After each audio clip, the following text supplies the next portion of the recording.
बहू का नाम सरेआम। ओ भैया जरा ठीक से लगाइएगा मेरा नाम। अब लगना चाहिए ना कि घर शीला चौरसिया का है, माला चौरसिया का नहीं। हाँ हाँ मैडम जी कर रहे हैं, आपका नाम और भी बड़े बड़े अक्षरों में लगा देंगे। बिल्कुल। मिस्त्री माला के नाम का बोर्ड हटाकर शीला के नाम का बोर्ड लगा देते हैं। शीला अपना नाम घर के बाहर के बोर्ड पर देखकर खुश हो जाती है। कुछ महीने पहले शीला माला के घर बहू बनकर आती है। शीला मोहित से शादी करके बहुत खुश थी। शादी करके जैसे ही वो घर आती है तो देखती है सब माला माला की ही जपते रहते हैं। बहू कुमकुम के पैरों से घर के अंदर आ जा। जी मम्मी जी।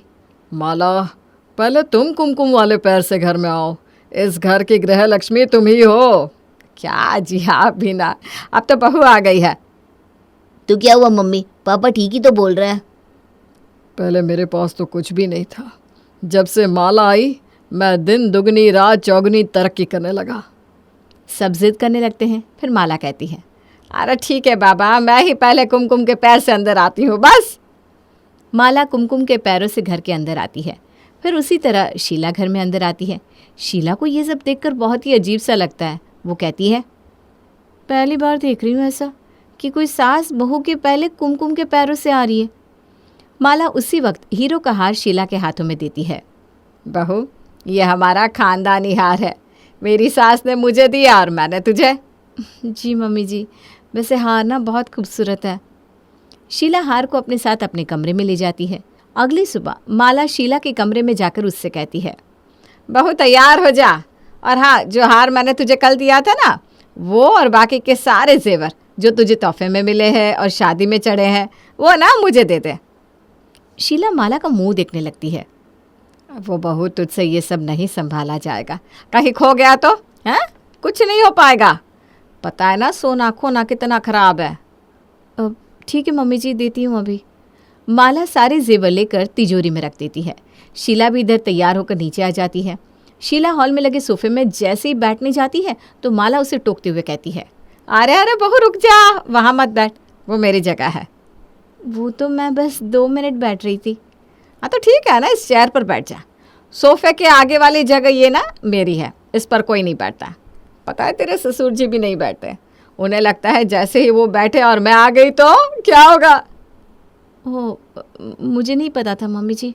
अरे कोई नहीं बहू, अभी तो नई नहीं है, धीरे धीरे सीख जाएगी। अच्छा मम्मी जी आप ये बताओ कि खाने में क्या बनाना है। नाश्ते में ऐसा कोई ख़ास ज़रूरी नहीं है, तुझे जो आता है वही बना ले, ज़्यादा कुछ की ज़रूरत भी नहीं है, ऊपर से इतनी गर्मी है। ठीक है मम्मी जी। शीला नाश्ते में गरम इडली और सांभर बनाती है। मम्मी जी सबसे कह दीजिए ना नाश्ते की मेज़ पर आ जाए, मैं खाना लगा रही हूँ। अरे बहू सब आ ही रहे हैं, नाश्ते का टाइम जो हो गया है। सब आते हैं। चल बहू आ जा, तू भी हमारे साथ में नाश्ता कर ले। ठीक है मम्मी जी। शीला सारा खाना टेबल पर लगाती है और कोने वाली चेयर पर जैसे ही बैठने लगती है कि माला टोकती है, अरे बहू वो नहीं, तू बगल वाली चेयर पर बैठ जा, ये मेरी चेयर है, मैं अपनी ही जगह पर बैठती हूँ, मुझे ज़रा भी पसंद नहीं कि कोई मेरी जगह पर बैठ जाए।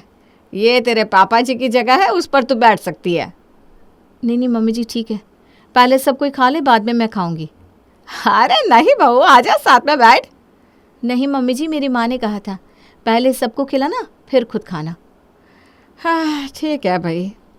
शीला सबको खाना देती है और मन ही मन सोचती है, मैं तो आपकी ही जगह पर बैठकर नाश्ता करूंगी मम्मी जी। ये क्या है, ये मेरी जगह वो मेरी जगह। सबके खाने के बाद शीला माला की चेयर पर बैठकर खाती है। इसी तरह दिन बीतने लगते हैं। माला हर चीज़ में कहती ये मेरा है वो मेरा है। शीला को अब लगने लगता है कि उसकी सास बस खुद के बारे में सोचती है, ना कि सबके बारे में। 6 महीने के बाद एक रोज़ शीला मोहित से कहती है, मोहित मैं सोच रही हूँ कि किटी ज्वाइन कर लूँ, इसी बहाने घर से निकलना भी हो जाएगा और मेरे भी यहाँ कुछ फ्रेंड सर्कल बन जाएंगे। हाँ तो कर लो, इसमें क्या प्रॉब्लम है, मम्मी भी तो कितनी किटियाँ करती हैं।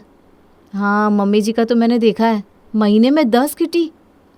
शीला अपनी एक सहेली उषा को फ़ोन करके कहती है, उषा तू किटी में मेरा नाम भी डाल देना, घर में बैठे बैठे बोर हो जाती हूँ, क्या करूँगी। हाँ यार, घर से तू नहीं निकलेंगी ना तो ये लोग तो तुझे घर की मुर्गी बना देंगे, फिर तू भी औरतों की तरह घर में ही रह जाएगी, दुनिया की कोई खबर तुझे नहीं लगेगी। अरे पर ऐसा नहीं होने दूंगी मैं। शीला उषा की किट्टी ज्वाइन कर लेती है। एक रोज़ माला शीला से कहती है, बहू कल मेरी एक सहेली के घर पर पार्टी है, मेरे पास कुछ भी नया नहीं है पहनने को, सोच रही हूँ कुछ नया खरीद लूँ। हाँ मम्मी जी, मैं भी यही सोच रही थी, बहुत दिनों से शॉपिंग नहीं की है मैंने, तो मैं भी कपड़े ले लेती हूँ। बहू तेरी शादी को अभी 6 महीने हुए हैं, शादी के इतने कपड़े पड़े हैं, वो तो पहले पहन ले। शाम को चलते हैं, तू तैयार हो जाना। शाम को शीला तैयार होकर जल्दी जल्दी गाड़ी के पास पहुंचती है। आज तो मैं मोहित के बगल में फ्रंट सीट पर बैठूंगी, हाथ में हाथ डालकर, सो रोमांटिक। शीला जैसे ही वहाँ पहुँचती है, देखती है कि माला और मोहित पहले से बैठे हैं। शीला का मुंह उतर जाता है और माला कहती है, चल पीछे जाकर बैठ जा बहू। मोहित चल जल्दी कर बेटा। शीला अंदर ही अंदर चिड़चिड़ाने लगती है। इस बुढ़ापे में जब देखो अपना ही सोचती है, आगे आकर बैठ के ये नहीं सोचा कि जवान बहू बेटे को साथ में बैठने दे। माला खुद की शॉपिंग कर लेती है, लेकिन शीला को एक भी ड्रेस लेने नहीं देती। अगले दिन माला अपनी सहेली की यहाँ पार्टी में चली जाती है। उसी रात मोहित शीला से कहता है, शीला कल मुझे शादी में जाना है, तो मेरी वाइट शर्ट प्रेस कर देना। सोच रहा हूँ कि अकेले क्या जाऊँ, साथ में एक जन को ले जाऊँगा। शीला मुस्कुराती है। आज ही मम्मी जी तो पार्टी में गई है, कल मोहित के साथ मैं जाऊंगी। वो नई वाली साड़ी जो मोहित ने मुझे दी थी वही पहन लूँगी कल। अरे वो वाइट क्यों, मैं तुम्हारी ग्रीन शर्ट प्रेस कर देती हूँ ना, वो ज़्यादा अच्छा लगता है तुम पर। ठीक है, वही कर दो। अगले दिन शीला सुबह से बहुत खुश रहती है। मोहित के साथ साथ अपनी साड़ी भी प्रेस कर लेती है। शाम को मोहित घर आते ही कहता है, कौन चलेगा मेरे साथ पार्टी में, अकेले जाने का मन नहीं है बिल्कुल। अरे बहू तो काम करके थक गई होगी बेटा, मैं चलूँगी तेरे साथ, मेरे कल के कपड़े बाहर ही पड़े हैं। हाँ माँ, वैसे भी बहुत दिनों से हमने साथ में वक्त नहीं बिताया। इतना बोलते ही माला तुरंत तैयार होने चली जाती है। शीला का दिमाग गर्म हो जाता है। हाँ और नहीं चलेगा ऐसे, मम्मी जी खुद को समझती क्या है, क्या मैं इस घर की नौकरानी हूँ? खुद इस उम्र में सारे ऐश मौज करती है और मुझ पर घर छोड़ दिया है। अब मैं भी अपने मन का करूँगी। अगले हफ्ते शीला की किटी होती है। शीला शाम को तैयार होकर मोहित से कहती है, मोहित मैं तैयार हूँ, मुझे किटी के लिए ड्रॉप कर दो ना। ओके चलो। शीला गाड़ी तक जाती है, देखती है कि माला पूजा की थाली लिए गाड़ी के फ्रंट सीट पर बैठी है। बेटा जल्दी कर, मुझे मंदिर जाना है। मम्मी जी मुझे किटी के लिए देर हो रही है, पहले से मैं बहुत लेट हूँ। मोहित आप मुझे किटी में छोड़ दो, फिर मम्मी जी को छोड़ देना। बेटा आरती का वक्त निकल जाएगा, पूजा से ज़्यादा ज़रूरी कुछ नहीं होता। बेटा तुम मुझे पहले मंदिर ही छोड़ दो। हाँ माँ। शीला 5 मिनट तो लगेंगे, मम्मी को छोड़कर सीधा तुम्हें ड्रॉप कर दूंगा। उतने में ही उषा का फ़ोन आ जाता है। पहले ही तुम इतना लेट कर रही हो शीला, तुम्हें तो टाइम से पहले आ जाना चाहिए था ताकि सबसे अच्छे से मिल सके। अरे बस 5 मिनट आ ही रही हूँ मैं। शीला चलती गाड़ी में मोहित से कहती है, मोहित तुम गाड़ी रोको, मैं ऑटो से चली जाऊँगी, अभी तुम्हें कम से कम 15 मिनट और लगेंगे। अरे यार किटी है, कोई ऑफिस नहीं छूट रहा है तुम्हारा। मम्मी जी जब किटी में जाती है ना, तब तुम्हारे मुंह से बोली नहीं निकलती। क्या यार तुम भी। ठीक है, जाना है जाओ। शीला उसी वक्त उतरकर ऑटो से चली जाती है। किटी में पहुंचते ही सब कहने लगते हैं, आप बहुत लेट हो, ऐसे तो मज़ा ही क्या आएगा किटी का। सॉरी, नेक्स्ट टाइम से ऐसा नहीं होगा। सबके साथ एंजॉय करने के बाद शीला उषा को सब कुछ बताती है। यार तेरा भी उस घर पर उतना ही हक है जितना तेरी सास का है। हर चीज़ पर उनका नाम थोड़ी ना लिखा है, तू भी उन्हीं की तरह करने लग, ये मेरा है वो मेरा है। यार ऐसे नहीं चलता ना, सब तो उन्हीं की तरफ से बोलते हैं। पर ऐसा थोड़ी ना चलता है, तू बोलना तो शुरू कर दे, फिर देख सब कैसे होता है। नहीं तो मोहित को अपनी गिरफ्त में कर ले और सब कुछ अपने नाम करवा ले। हाँ ये बात सही कही तूने, मम्मी जी ने तो मेरे नाक में दम कर रखा है। शीला घर आती है। आते ही उसे पता चलता है कि उसकी ननद प्रिया के यहाँ फंक्शन है जहाँ सबको जाना है। बहू कल जल्दी उठ जाना, 5 बजे की ट्रेन से चलना है। मम्मी जी आप मुझे मेरी शादी वाले झुमके दे देना, मैं वही पहनूंगी, मेरी साड़ी के साथ वही मैच होंगे, और हार भी देना। अरे कल तो होने दे बहू। रात को सब अपनी अपनी पैकिंग कर लेते हैं और अगले दिन सब जल्दी जल्दी उठते हैं और तैयार होने लगते हैं। माँ जल्दी से आ जाओ, नहीं तो ट्रेन छूट जाएगी। अरे बेटा अभी 1 घंटा है। इधर शीला माला के कमरे में जाती है। मम्मी जी मुझे कुछ ज्वेलरी दे दो ना, ऐसे कहीं जाने मुझे अच्छा नहीं लगता। तो मैं क्या अपनी बहू को ऐसे ही जाने दूंगी कहीं, हैं? माला तिजोरी से एक पतली सी चेन और छोटे से कान के झुमके शीला के हाथों में देती है। ले शीला ये पहन ले, वहाँ सबकी नजरें झुमके पर ही रहेगी। पर मम्मी जी ये तो बहुत हल्का है, आपने तो बहुत भारी पहना है। अरे बहू मेरी छोड़, तुझसे इतने भारी जेवर संभलेंगे भी क्या? यही अच्छा लग रहा है, आजकल कोई लड़की भारी जेवर नहीं पहनती। शीला मुंह चढ़ाकर खुद से कहती है, जब मर्जी हुआ मॉडर्न बना दिया, जब मर्जी हुआ घरेलू बना दिया। मम्मी जी ना शातिर है, कहीं मेरे जेवर पचा ना जाए सारे के सारे। इधर माला मन में सोचती है, बहू को जेवर तो पहनने को दे दिया है, लेकिन मेरा कलेजा धक धक कर रहा है, कहीं बहू ने कुछ गिरा दिया तो सब गया। सब प्रिया के घर जाने के लिए निकलते हैं। वहाँ जाकर सब बहुत मज़े करते हैं। प्रिया शीला से कहती है, भाभी आप तो बहुत ज़बरदस्त लग रही हो। आप भी ना दीदी। जेवर भी ना बहुत सुंदर लग रहे हैं आपकी। एक काम करो ना, मुझे ये दे दो ना पहनने, और मेरा आप पहन लो। अरे नहीं दीदी, मैं ये नहीं दे सकती हूँ, आपके वाले जेवर मेरी साड़ी पर जाएंगे भी नहीं। तभी मोहित वहाँ आकर कहता है, अरे बाबा तुम दीदी को दे दो ना, आज तो उनकी शादी की सालगिरह है, उन्हें ही सब देखेंगे, कौन तुम्हें देखने वाला है? जब कोई मुझे देखने वाला ही नहीं है तो मैं यहाँ आई ही क्यों हूँ? गुस्से में शीला अपना जेवर निकालकर प्रिया को देती है और पार्टी से चली जाती है। उषा ठीक ही कहती है, मुझे सब कुछ अपने नाम करवा लेना चाहिए, वरना मेरी तो कोई इज्जत ही नहीं रहेगी यहाँ। ये सब कैसे करूँ? लेकिन उषा से बात करती हूँ। शीला उसी वक्त उषा को फ़ोन करती है। उषा यार बताना क्या करूँ मैं, किस तरह मम्मी जी की तरह हर चीज़ पर अपना हक जमाऊँ?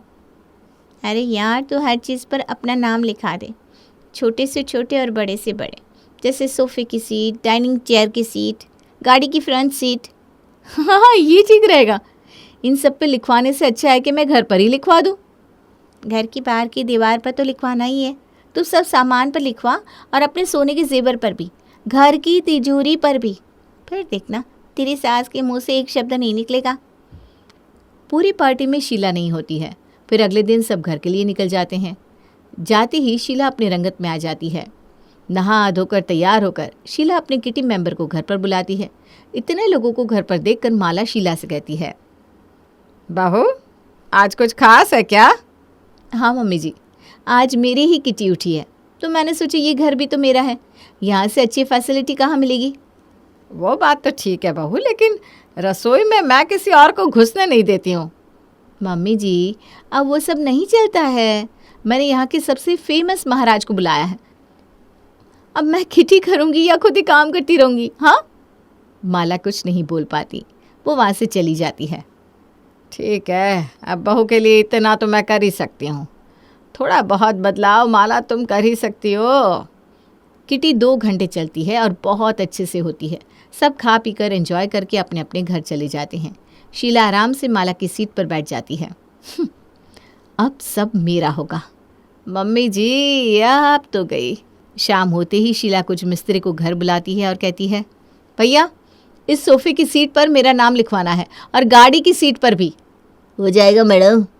ठीक है, तो आप अपना काम चालू कीजिए, और इन सब के बाद घर के बाहर लगा बोर्ड भी बदलना है। माला चौरसिया की जगह उसे शीला चौरसिया करना है। मैडम सब हो जाएगा। ठीक है, फिर शुरू हो जाओ। मिस्त्री अपने काम में लग जाते हैं और एक एक करके हर चीज़ पर शीला का नाम लिखने लगते हैं। माला जैसे ही ये सब देखती है, ये सब क्या है बहू? मम्मी जी जो आप देख रही है वही तो है, अब ये घर मेरा है, आपकी एक नहीं चलेगी। माला को शीला की बातें सुनकर धक्का लग जाता है। खून के घूंट पीकर वो अपना कमरा बंद करके बैठ जाती है। हर जगह शीला का नाम लिखने के बाद बारी आती है घर के बाहर के दीवार पर लगे माला के नाम के बोर्ड की। शीला उस बोर्ड को हटा देती है। ओ भैया ज़रा ठीक से लगाइएगा मेरा नाम, अब लगना चाहिए ना कि घर शीला चौरसिया का है, माला चौरसिया का नहीं। हाँ हाँ मैडम जी कर रहे हैं, आपका नाम और भी बड़े बड़े अक्षरों में लगा देंगे। बिल्कुल। मिस्त्री माला के नाम का बोर्ड हटाकर शीला के नाम का बोर्ड लगा देते हैं। शीला अपना नाम घर के बाहर बोर्ड पर देखकर खुश हो जाती है। शीला चौरसिया, कितना अच्छा लग रहा है ये नाम यहाँ। इतने में ही मोहित और ब्रिजमोहन वहाँ आते हैं। ब्रिजमोहन माला के नाम का बोर्ड उठाकर अपनी शर्ट से पोंछता है और कहता है, ये सब क्या हो रहा है बहू? मेरी गृह लक्ष्मी का नाम किसने हटाया यहाँ से? मैंने पापा जी। अब मम्मी जी की बहुत दिन चल गई इस घर में, अब घर मेरे हिसाब से चलेगा। मोहित का दिमाग गर्म हो जाता है। तुम पागल हो गई हो क्या? हर जगह अपना नाम लिखवा रही हो। इन सब से कुछ नहीं होगा, घर तुम्हारा नहीं हो जाएगा। तुम्हारी ऐसी हरकतें देखकर मुझे तुम पर शर्म आ रही है। माँ ने यह घर पहले से ही तुम्हारे नाम कर दिया था। उनका दिल इतना बड़ा है और तुमने इतनी छोटी हरकत की है। शर्म आ रही है मुझे तुम्हें अपनी पत्नी कहते हुए। शीला की आंखों से आंसू बहने लगते हैं। वो रोती हुई माला से कहती है, मम्मी जी मुझे माफ़ कर दीजिए। मुझे मेरी सहेली उषा ने कहा कि आप मुझे सबसे दूर रखना चाहती हैं और अपनी मनमानी करना चाहती हैं। मैं लोगों के बहकावे में आ गई थी। कोई बात नहीं, बोर्ड पर लिखे नाम से कुछ नहीं होता। तेरा रहे चाहे मेरा, घर और घर वालों को साथ लेकर चलने से होता है। मम्मी जी मैं अभी तुरंत ही बोर्ड हटा देती हूँ। अरे ना ना, इसकी कोई ज़रूरत नहीं है। अब तू ही घर संभाल बेटा। माला घर की चाबी शीला को दे देती है। शीला शर्मिंदा हो जाती है।